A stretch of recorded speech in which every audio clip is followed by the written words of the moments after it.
오늘 말씀 받은 만큼만 줄 수 있습니다 라는 제목으로 살펴보고자 합니다.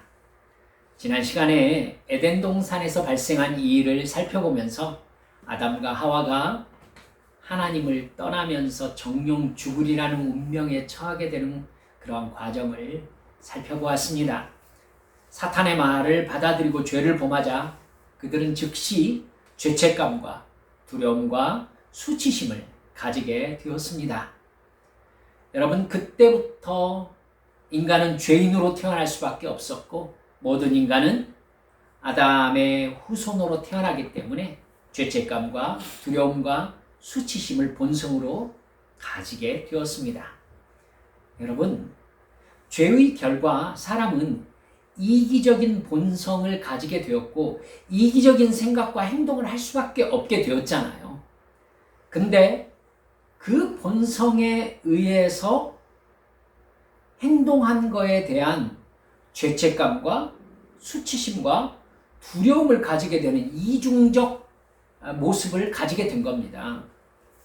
여러분, 그러니까 인간이 죄성에 빠져가지고 저지른 행동이 인간에게 너무나 당연한데 그거에 대해서 본질적으로는 죄책감과 두려움과 수치심이 함께 있는 겁니다.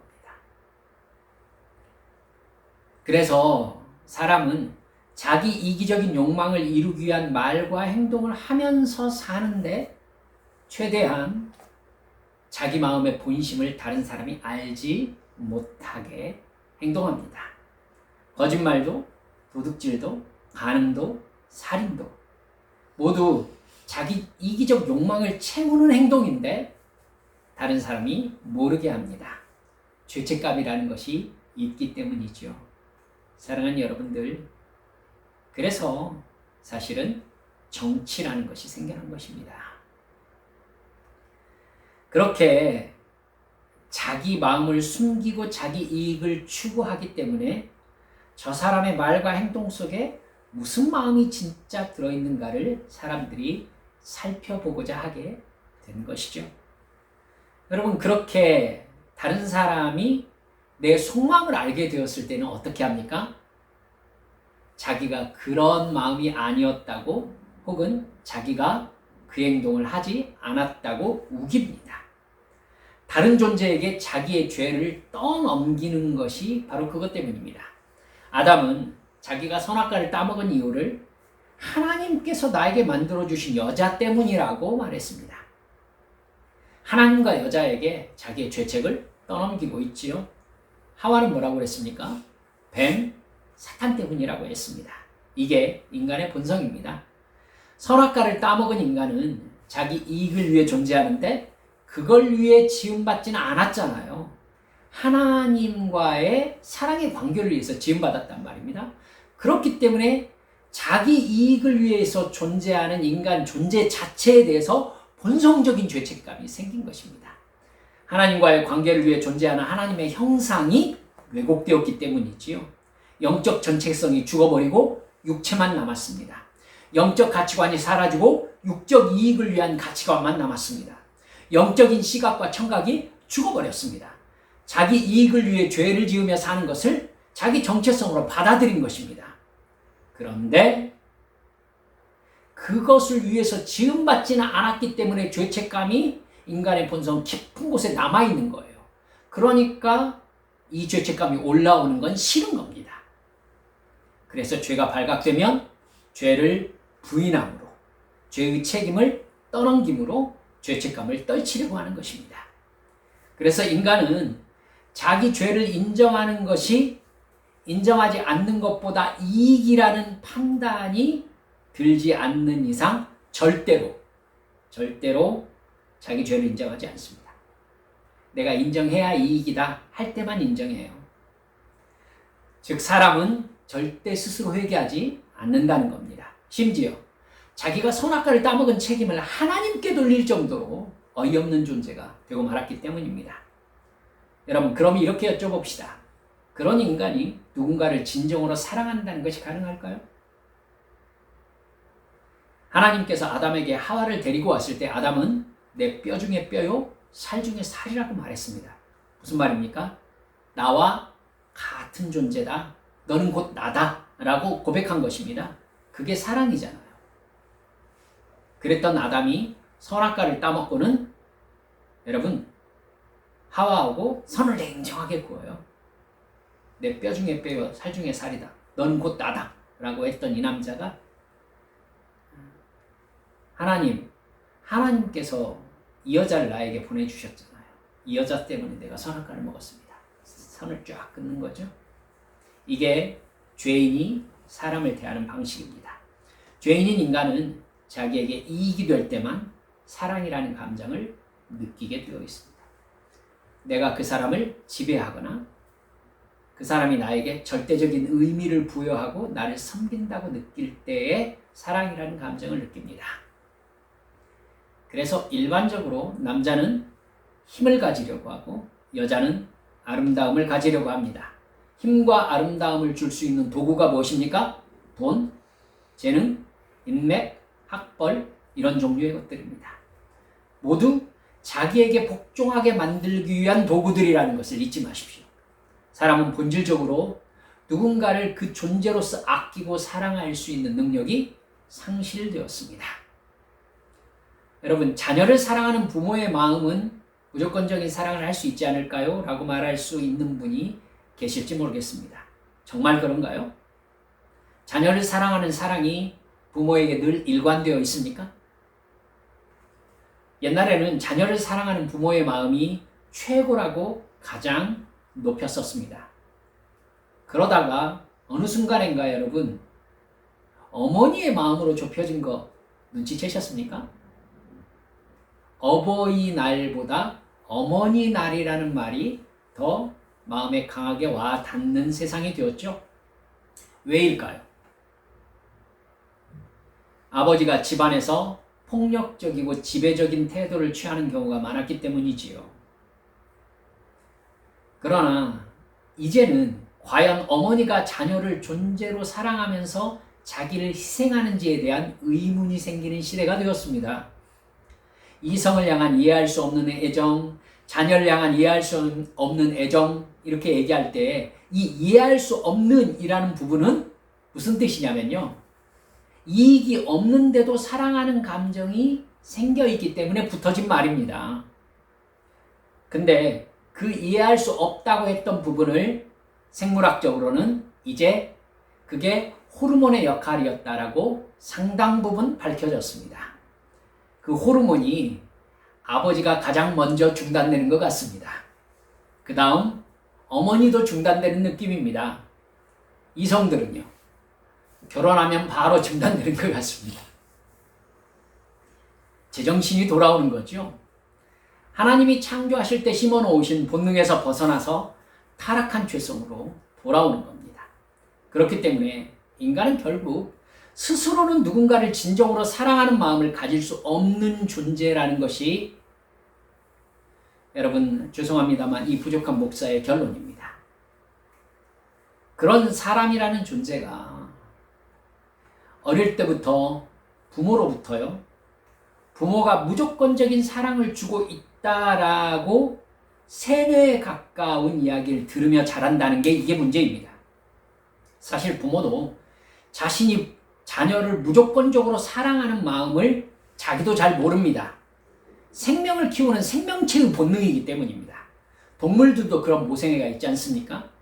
그런 동물들은요. 어느 시기가 지나서 그 모성의 호르몬이 다 하면은 냉정하게 새끼를 떠나보냅니다. 그리고 자기 영역 바깥으로 쫓아내더라고요. 자기하고 경쟁자가 되는 것을 원래적으로 차단하는 것입니다. 하지만 인간은요. 호르몬이 중단되어서 자기의 본능적인 부성애와 모성애를 희생이라고 생각하는 순간 여러분 자녀를 떠나보낸다기보다 그걸 이용해서 자녀에게 계속적인 지배력을 행사하려고 합니다. 부모는 내가 너희들을 무조건적인 사랑으로 이런 희생을 다해서 키웠다라고 계속 이야기합니다. 자녀에게 부모에 대한 부채감을 계속 느끼도록 하는 것이죠. 그러면서 정말로 계속해서 조건 없는 사랑을 자식에게 주면 괜찮을지도 모르겠어요. 하지만 여러분, 자녀들의 입장은 전혀 다릅니다. 시간이 지날수록 헷갈리죠. 무조건적인 사랑이라고 엄마 아빠가 얘기는 하는데 어느 때에는요, 부당한 지배력을 느낍니다. 부모는 말과 행동에 폭력을 행사하면서 사랑해서 그런다고 이야기합니다. 그걸 겪은 자녀의 가치관에 혼란이 오는 건 당연하죠. 무조건적인 사랑이 아니라 분명히 조건적인 사랑일 때가 많거든요. 근데 부모에게 경제적으로 절대적으로 의존되어 있지 않습니까? 자식들이. 그렇기 때문에 자기의 형편상 부모의 말과 행동은 자녀에게 절대적이고 무조건적으로 받아들여질 수밖에 없습니다. 이런 상황에서 부모는 우월한 힘과 경제력을 사용해서 자기의 잘못된 죄성을 자녀에게 물려주는 경우가 허다하다는 것이 진짜 문제라는 겁니다. 부모가 기분 나쁘거나 자기 욕구 불만을 느낄 때 그 상실감을 자식과 부인과 남편을 비난함으로써 해소하려고 하는 것입니다. 절대 약자인 아내와 자녀에게 화풀이하는 아버지, 또 자기가 받은 스트레스를 자녀에게 쏟아놓는 어머니 아주 많습니다. 자녀에게 말과 행동에 폭력을 행사하고 자녀에게 거절감을 주어서 자녀나 남편이나 아내가 그런 자기의 폭력에 영향을 받아서 괴로워하는 모습 보면서 여러분 만족을 느낀다니까요. 자기의 지배력을 확인함으로써 육체적 죄성의 만족을 느끼는 겁니다. 그걸 통해서 더 깊이는 어떤 영적인 의도를 가지고 있습니까?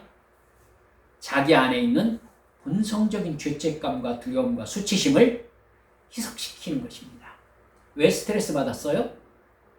두려움과 죄책감과 수치심 때문에, 본질적으로는 그 이유 때문에 스트레스가 생기는 거거든요. 그걸 분노와 폭력을 행사함으로써 희석시키는 것입니다. 그것이 갑질의 정체입니다. 자녀에게 자기가 우월하다는 지위를 확인함으로써 자기의 폭력에 대한 정당성을 확보하는 겁니다. 이게 사악한 인간의 죄성이에요.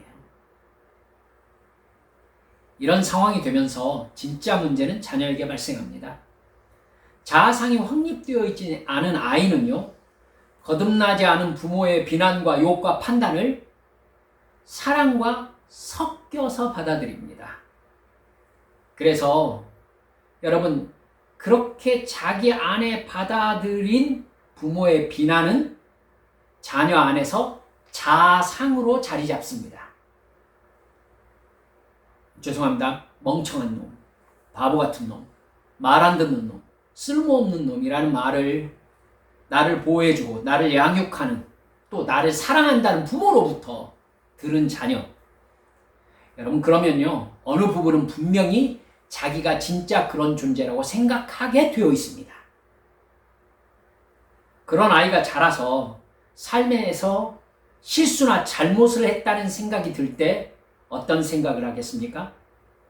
자기 스스로 나를 저주하던 부모의 기준으로 자기 자신에게 부모와 똑같은 욕을 해대는 겁니다. 자기 자신에게 이 쓸모없는 놈, 이 모자란 놈, 이 말 안 듣는 놈, 이 멍청한 놈. 혹독한 비난을 받으면서 자란 아이는 혹독하게 받은 그 비난을 자기가 자기 스스로에게 하게 됩니다. 여러분. 제가 참 오랜 시간 중고등부와 청년부를 가르쳤지 않습니까? 이 아이들과 얘기하다 그 이면을 그렇게 살펴 들어가다 보면 반드시 자기 자신을 향한 강력한 자기 비난을 하고 있는 아이들의 마음에는요, 그 비난을 부모에게 들었던 경험이 숨겨져 있다는 것을 저는 알게 되었습니다. 여러분, 자아상이 형성되기 전에 받은 비난으로 형성된 자아상을 자기 스스로 바꿀 수가 없습니다. 이게 정말 비극적인 유전이지요. 절대 자기 스스로 못 바꿔요. 그냥 자기 자신이 되어버렸으니까. 그 사람이 여러분 자기를 사랑할 수 있을까요? 없어요. 그럼 그 사람이 다른 사람을 진정으로 사랑할 수 있습니까? 없다고요. 이게 인간의 죄성이 만들어낸 왜곡적인 자아상이고 인간의 비극인 겁니다. 인간의 본성 자체가 존재 사랑을 할 수 없는데 부모로부터 잘못된 자아상과 잘못된 사랑의 가치관을 자기 자신으로 습득해버린 겁니다. 그 자녀는 자기를 사랑할 수 없을 뿐만 아니라 다른 누구든 진정으로 사랑할 수가 없는 죄성의 행동을 배운 거예요. 그럼 그 사람이 다른 사람이 나를 사랑한다는 것을 진정으로 믿을 수 있을까요? 없습니다. 얼마나 심각한 일입니까? 다른 사람이 자기를 사랑한다는 것을 사실은 진짜로 믿을 수가 없는 거죠. 모든 것이 잘못되어 버리는 겁니다. 오늘 설교 제목이 받은 만큼만 줄 수 있습니다. 입니다. 인간은 입력된 것 이상 출력할 수가 없습니다. 여러분, 부모로부터 그렇게 왜곡된 자아상을 가지고 있는데다 그것의 본질 안에 인간의 본성적인 죄성이 있다는 것을 여러분 생각해 볼 때에 인간은 진정한 사랑을 본래적으로 주고받을 수 없다는 것을 여러분 알고 계셔야 돼요. 알고 계셔야 됩니다. 부모의 잘못된 사랑은 자식에게 잘못된 자아상을 만들고 잘못된 자아상 속에 생겨난 그 아이의 자아상 속에는요, 자존감이 높을 수가 없는 겁니다. 자존감이 높지 못하니까 다른 사람이 나를 사랑한다는 사실을 진짜로는 믿을 수 없는 거예요. 다른 사람이 나를 사랑한다면 맨 처음에 뜻밖이라는 반응을 할 수밖에 없어요. 왜? 왜 나를 사랑하지? 나도 내가 싫을 때가 많은데 다른 사람이 왜 나를 사랑해? 가장 심각한 문제는 이 문제가 영적으로도 신앙 안에서도 악영향을 끼친다는 것입니다. 예수님이 나를 사랑하셔서 나 대신 십자가에서 죽으셨대요. 왜? 이해할 수가 없어요. 이해할 수 없었지만 목사님이 나를 사랑하셔서 그렇다니까 그런가 보다. 진짜로 느낄 수가 없는 거예요. 그런가 보다. 그런데 그 사랑을 받았다라고 생각했는데 나에게 끊임없이 힘든 일이 생깁니다. 그 힘든 일 속에서 하나님께서 나를 도와주신다는 느낌이 안 듭니다. 내가 이해하는 사랑은 육체적인 이익 기준인데 하나님께서 지금 상황에서 나를 돌봐주고 계시는가?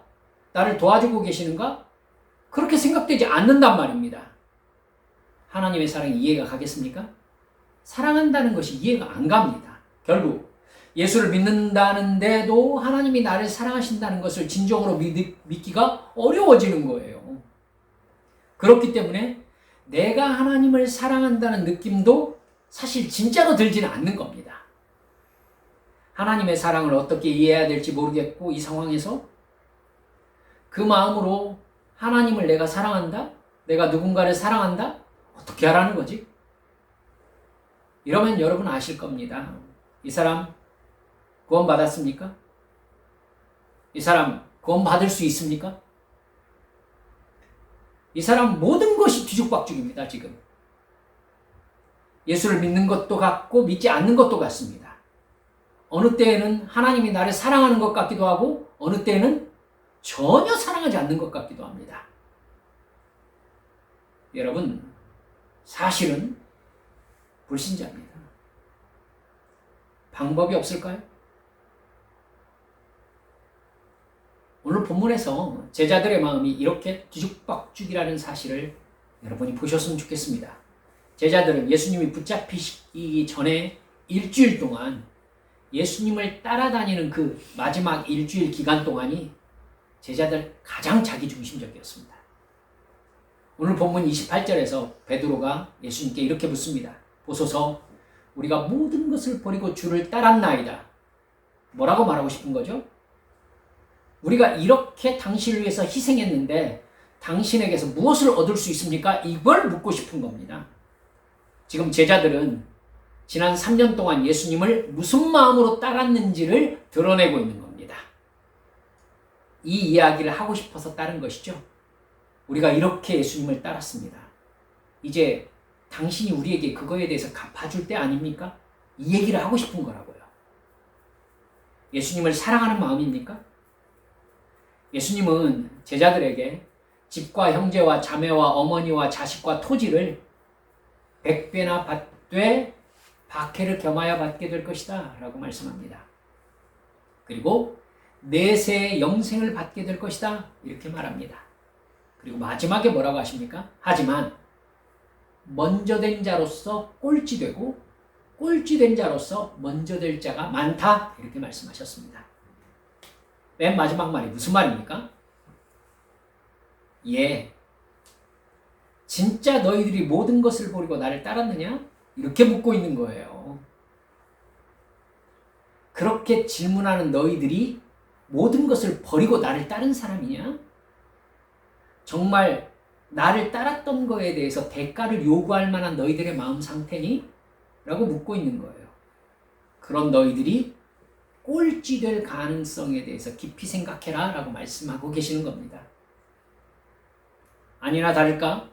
모든 것을 버리고 주를 따랐다는 제자들은 35절부터 예수님이 정권을 잡으면 누가 높은 자리에 오를 수 있겠는지를 놓고 싸우기 시작합니다.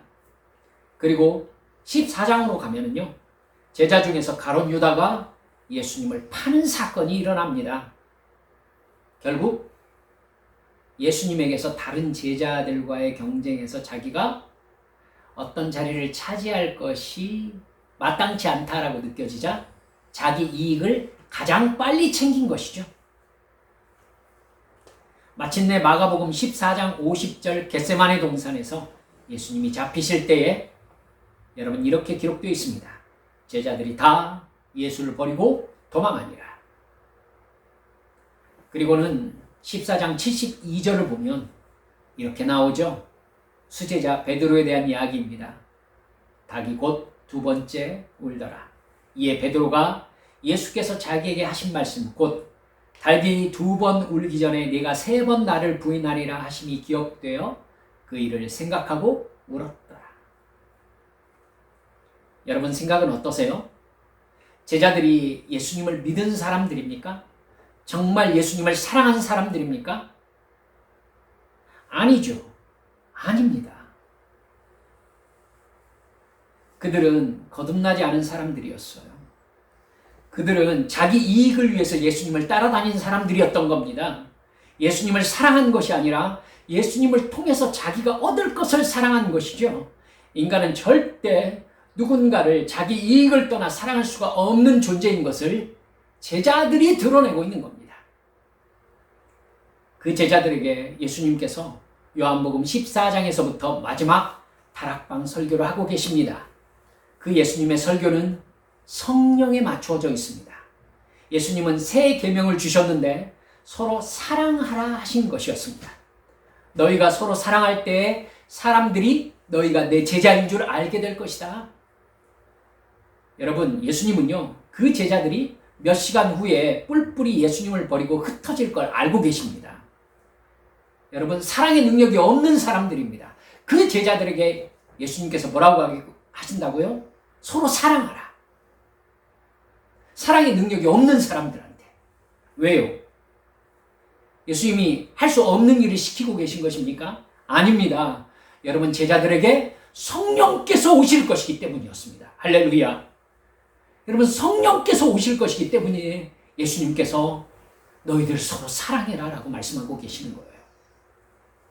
너희가 나를 사랑하면 내 계명을 지키는 것이다. 성령께서 오심으로 예수님을 사랑하게 되면 너희들 서로 사랑하라는 성령님의 감동대로 순종할 수 있게 될 것이다. 진리의 영이신 성령께서 오셔서 죄와 의와 심판에 대해서 영적 인식을 열어주시면 그들이 예수님을 정말로 사랑하게 될 것이고 자기 이익을 위해 사랑하는 것이 아니라 예수님을 진짜로 사랑하게 되고 자기들끼리 진정한 사랑을 나누게 될 것임을 예수님이 바라보고 계시는 것입니다. 성령께서 오시면 죄로 인해서 닫혔던 영적인 인식 세계가 열립니다. 영의 눈이 열립니다. 영의 귀가 열립니다. 영혼이 살아납니다. 성령께서 오시면 예수 그리스도의 십자가 대속의 죽음이 죄성에 지배받아서 죄만 짓던 내 옛사람의 죽음이라는 것을 정말로 깨닫게 됩니다. 예수님의 부활이 내가 예수님을 사랑하는 새 사람으로의 부활이라는 것을 정말로 알게 되는 것입니다. 하나님의 자녀로 거듭나는 것이지요. 그 사람은 성령께 붙잡혀서 영으로 생각하고 영으로 말하고 영으로 행동하기 때문에 내 이익을 떠난 사랑이 가능해지는 것입니다. 여러분, 나를 사랑하시는 예수님의 사랑을 이해하고 받아들일 수 있게 변화되는 것입니다. 하나님의 아들이 나를 사랑하셨음을 믿고 느끼기 때문에 여러분, 받은 만큼만 줄 수 있다는 법칙에 따라서 내 안에 생수의 강이 넘치기 때문에 여러분, 그 사랑으로 하나님을 사랑하고 예수님을 사랑하고 이웃을 진짜 사랑할 수 있게 변화되는 것입니다. 할렐루야. 예수님의 사랑과 용서가 내 존재를 가득 채우고 넘쳐나게 되는 것이지요. 그 사랑을 내가 인식하는 순간 예수님을 나도 진정으로 사랑하고 서로 사랑하는 새 계명을 지키기 시작하는 것입니다. 진정한 사랑은 영의 사람으로 거듭나서 영으로 살게 하는 성령 충만을 받아야만이 가능하다는 결론에 이렇게 이르게 되는 것입니다. 성령 충만할 때 자녀를 진짜로 사랑하게 됩니다. 내게 보답해 줄 것을 생각하면서 사랑하는 것이 아니라 자녀를 진짜로 사랑하게 되는 것이죠. 조건 없이. 내가 자녀를 억압하면서 내 만족과 이익을 추구하는 것이 죄라는 것을 진짜 알게 되는 것입니다. 내가 험한 이야기 해가지고 자녀의 마음을 상하게 함으로써 나의 우월한 지위를 확인하려는 악한 죄성을 그제야 버리게 되는 것입니다. 여러분, 성령 충만해지면 내 죄책감과 두려움과 수치심의 죄성에 지배받지 않게 되기 때문입니다. 주께서 내 죄를 용서하셨음으로 말미암아 죄책감이 여러분 내 마음속에서 옅어지기 시작합니다. 수치심이 옅어지기 시작합니다. 그것이 내 안에 되살아올 때마다 이것이 죄성으로 말미암은 것이라는 것을 알게 됩니다. 두려움이 옅어지기 시작합니다. 그래서 성령의 감동하심에 붙잡힐 때에 그것의 지배로부터 해방되어지는 영적인 역사가 내 안에서 일어나기 시작하는 겁니다. 여러분, 그래야 사랑이 가능해요. 사랑. 사랑하는 여러분들, 그렇게 될 때라야만이 내가 자녀와 남편과 아내와 이웃에게 행했던 갑질과 폭력과 죄를 멈출 수 있게 됩니다. 그때야 남편과 아내를 진정으로 사랑합니다. 자녀를, 이웃을 존재로서 사랑합니다. 사랑할수록 내 안에 예수님의 사랑이 샘솟습니다. 나를 믿는 자는 그 배에서 생수의 강이 흘러나리라. 받은 만큼 줄 수 있기 때문에 예수의 생수의 강이 내 안에서 이웃에게로 흘러가는 것입니다. 이게 진정한 거듭남이고 진정한 변화됨이고 하나님의 자녀로서의 거듭남인 것입니다. 말씀을 정리합시다. 성령 충만해서 아내와 자녀를 진정으로 사랑하게 되면 그들의 필요를 내가 채우는 것이 베품이나 공로나 책임의 개념을 넘어서게 됩니다. 그건 오히려 나의 기쁨이 되는 것이죠. 그것이 사랑의 본질이기 때문입니다. 그래서 예수님께서 뭐라고 하셨습니까? 받는 것보다 주는 것이 복되다 하심을 기억해야 할지니라.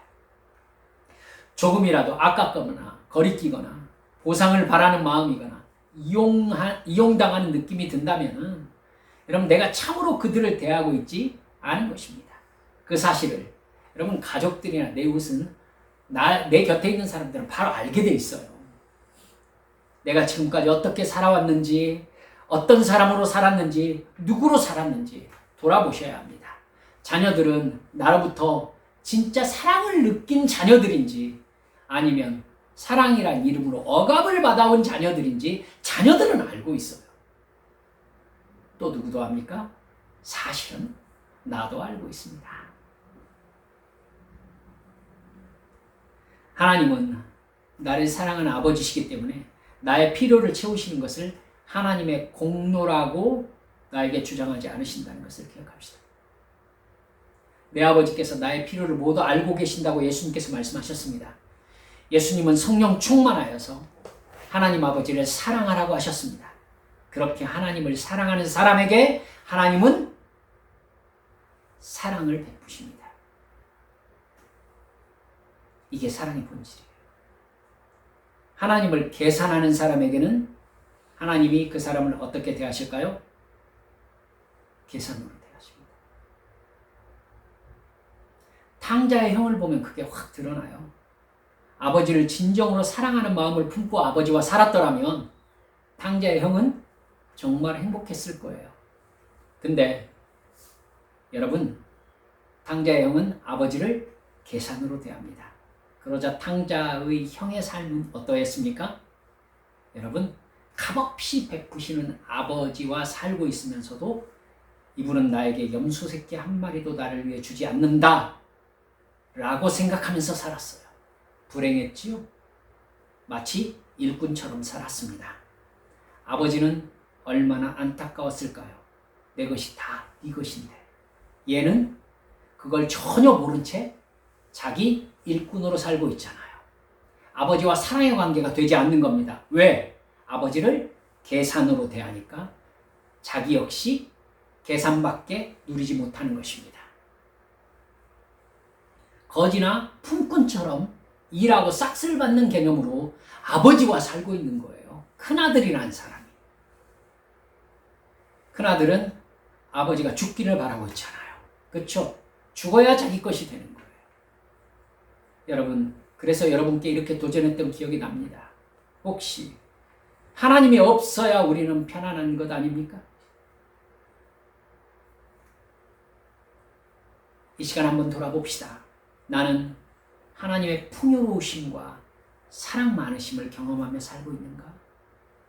하나님의 전능하심과 존재하심을 나의 것으로 그 안에서 살아가고 있는가? 모든 것을 알고 계신 하나님 앞에서 진정으로 정직하게 살고 있는가? 하나님께서 작정하신 일이라면 이루어진 것이 너무나 당연하다. 그것을 아는 너는 모든 상황에서 기뻐하는 것이 너무나 당연하지 않은가? 이 마음으로 나의 마음을 컨트롤하며 살고 있습니까? 사랑하는 여러분들, 그런 마음으로 하나님과 동행하며 살 때 하나님의 사랑을 근사하게 누리고 경험하면서 살 수 있다는 것을 믿으시기 바랍니다. 하나님의 사랑이 넘쳐야 여러분 받은 만큼 줄 수 있는 거잖아요. 그렇죠? 내 안에서 그 사랑이 넘쳐야 행복한 거잖아요. 행복한 사람이 다른 사람을 행복하게 하는 거 아닌가요? 우리 성령 충만합시다. 모든 것의 원인은 여기에 있습니다. 성령 충만합시다. 성령 충만해서 귀신을 쫓아내고 다른 사람을 거듭나게 하는 복음의 유통자가 되고 하나님의 말씀을 듣고 삶이 바뀌는 것을 당연하게 여기면서 기대하고 믿는 사람이 되고 여러분 이렇게 정말 거듭난 사람이 되어야 우리에게 예배가 예배되고 찬양이 찬양되고 기도가 기도되는 것입니다. 이렇게 날마다 성령 충만을 간구해서 진정으로 하나님을 사랑해서 서로 진짜 사랑함으로 가정과 직장과 사업과 관계 안에 하나님의 사랑이 넘쳐 흐르는 우리 믿음의 식구들의 삶이 되시기를 주 예수님의 이름으로 축원합니다. 우리 함께 기도하시겠습니다. 사랑하는 여러분들, 내 삶은 어떠십니까? 하나님의 사랑이 풍요롭게 넘치고 있습니까? 돈은 많지 않아도 내 마음에 평안과 행복이 넘친다고 고백할 수 있습니까? 여러분, 혹여 나의 지금 있는 삶의 상황이 흔들려도 하나님께서 내게 주신 평안과 사랑은 결코 흔들리지 않는 믿음을 간직하고 계십니까? 이 시간 기도할 때 주여, 그렇게 예수의 반석 위에 서 있는 나의 믿음과 나의 행복, 하나님을 향한 나의 사랑이 될 수 있도록 내 자녀와 내 이웃을 향한 사랑이 예수의 반석 위에 선 것이 될 수 있게 역사해 주시라고, 믿음 주시라고 우리 주님께 통성으로 기도하시겠습니다. 아버지 하나님 감사합니다.